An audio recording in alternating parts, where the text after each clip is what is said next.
ऐसे बेहाल में वायन सुन पग कंटक जाल लगे पुनि जोए।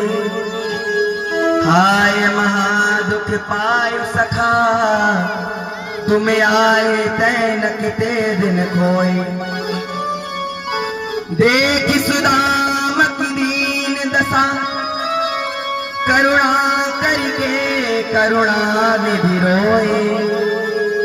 पानी परात को हाथ छुयो नहीं नैनन के जल सो पग धोए।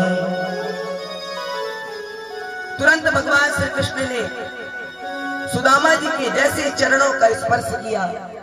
सुदामा जी के चरणों में कंकड़ गड़े हुए, कांटे गड़े हुए, खून बह रहा है। भगवान श्री कृष्ण रो रहे हैं। तुरंत रुक्मणी से कहा कि चल लेकर के आओ, सखा के चरण धुल ले।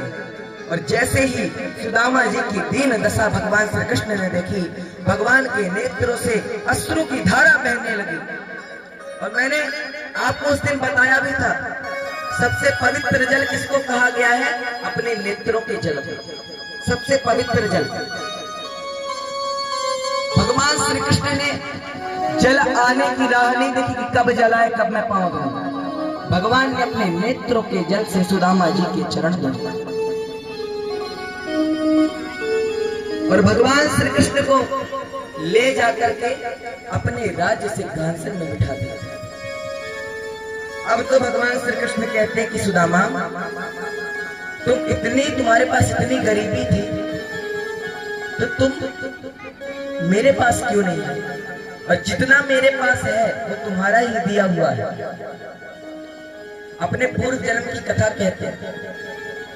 भगवान श्री कृष्ण कहते हैं कि एक बार तुमको याद होगा, हम दोनों गए थे जंगल में लकड़ी लेने और गुरु माता ने कहा था ये चने ले जाओ।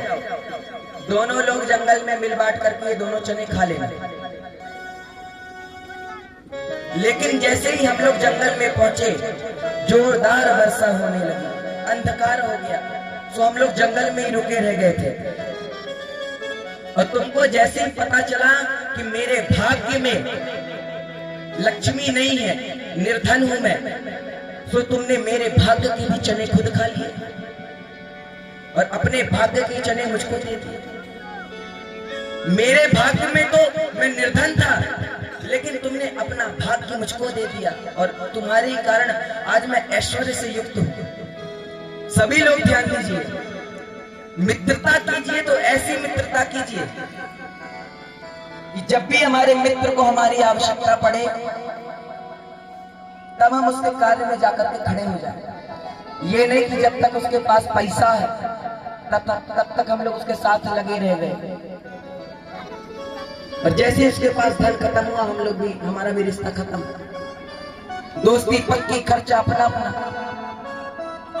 साथी है मित्र दंग जल बिंदु पान तक, अर्धांगिनी बढ़ेगी तो केवल मकान तक। परिवार के सब लोग चलेंगे स्मशान तक, बालक भी हक निभाएगा तो केवल अग्निदान तक। हो इससे तो आगे भजन ही है साथी, हरि के भजन बिन अकेला रहेगा। इससे तो आगे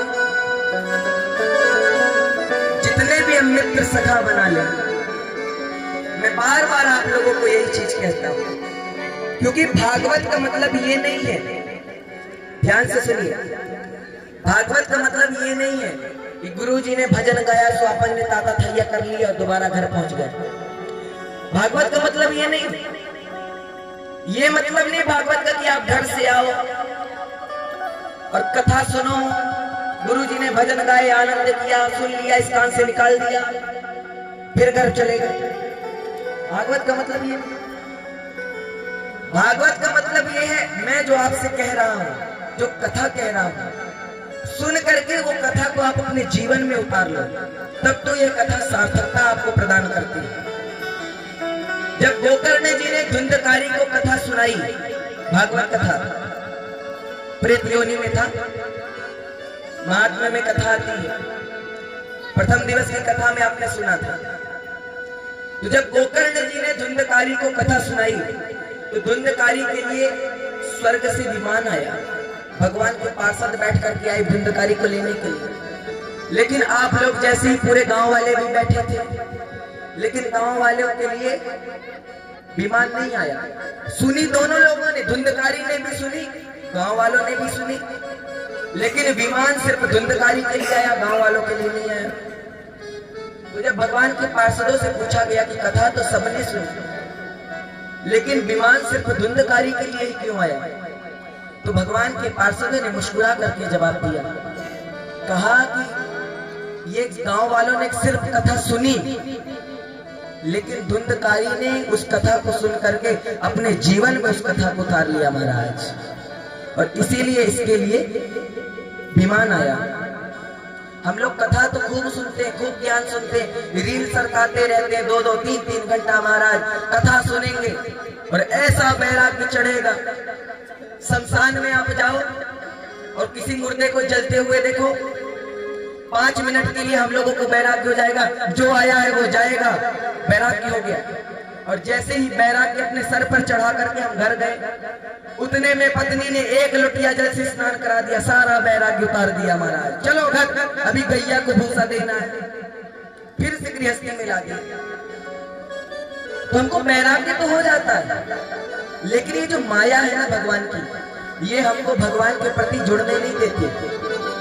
और गोस्वामी जी महाराज कहते हैं, भूमि परत डाबर पानी, भूमि परत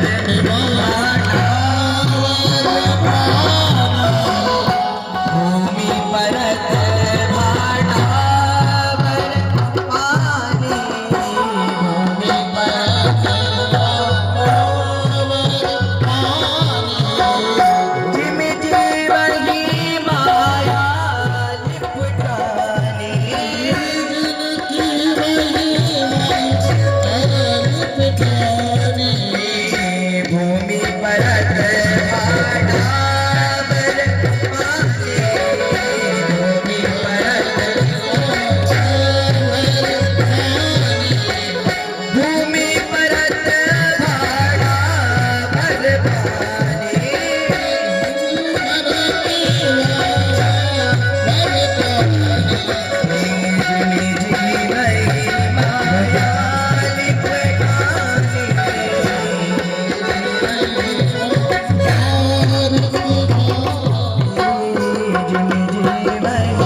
गोस्वामी जी महाराज कहते हैं कि जैसे ही हम अपने माँ के गर्भ में रहते हैं ना, तो भगवान से प्रार्थना करते हैं, हाथ जोड़ते हैं, विनती करते हैं कि प्रभु एक बार हमको इस मलमूत्र के गड्ढे से निकाल दो, ऐसा भजन करूंगा कि दोबारा इस संसार में नहीं आऊंगा महाराज।